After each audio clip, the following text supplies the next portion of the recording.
How House of the Dragon's finale death differs from the book. No adaptation can stay 100% grounded in its source material, and a few changes are bound to happen between the adaptation and the source. The same happened with the final scenes of the 10th episode of House of the Dragon. Queen Rhaenyra had sent her second oldest son, Lucerys, to Storm's End to talk to Borros Baratheon and bring him to the fold of the Blacks. The journey was to be shorter and safer, but instead, Lucerys meets Amon there, and the rest as we know it is a traumatic thing to remember. In this video, we will discuss the 5 major changes between the book and the show as far as the fight between Lucerys and Amon is concerned. Let's begin.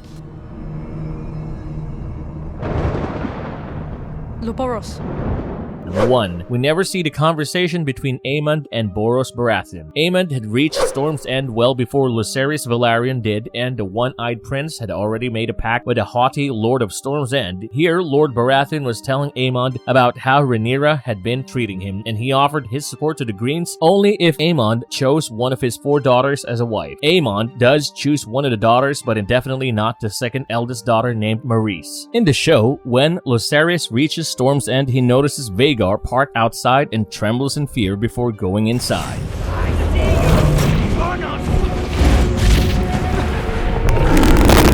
2. Prince Amon is provoked to follow Lucerys. In the show, Amon asks for Lord Baratheon's leave right after Lucerys exits the castle, but in the book, the events unfold a bit differently. So, after Lucerys leave Borros Baratheon's halls, Amon is insulted by Maurice Baratheon, who asks if Amon only lost an eye or a ball as well. She was actually angry about not being chosen by Amon, and this was her idea of taking revenge. Amon gets furious at the insult and thus was his cue to exact his revenge on Prince Lucerys.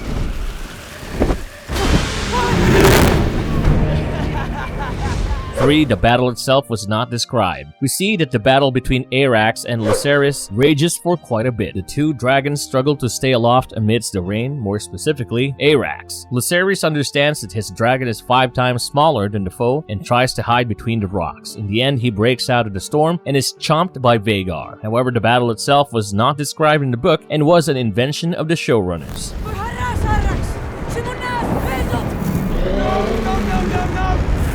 4. Amon wishfully killed Lucerys. In the show, Lucerys tries to fly away on Arrax while Amon remains in pursuit. Lucerys rightly tries to hide from Vhagar, but Lucerys loses control of his dragon and Arrax breathes fire at Vhagar. After this, even Amon loses control of his dragon and Vhagar desperately tries to kill Arrax. In the end, Vhagar does kill Arrax and Lucerys, while a sorry Amon tries to contemplate the grave nature of his actions. All he wanted was to bully and scare away the young prince, but he had transformed a war of wills and ravens into a war of fire and blood.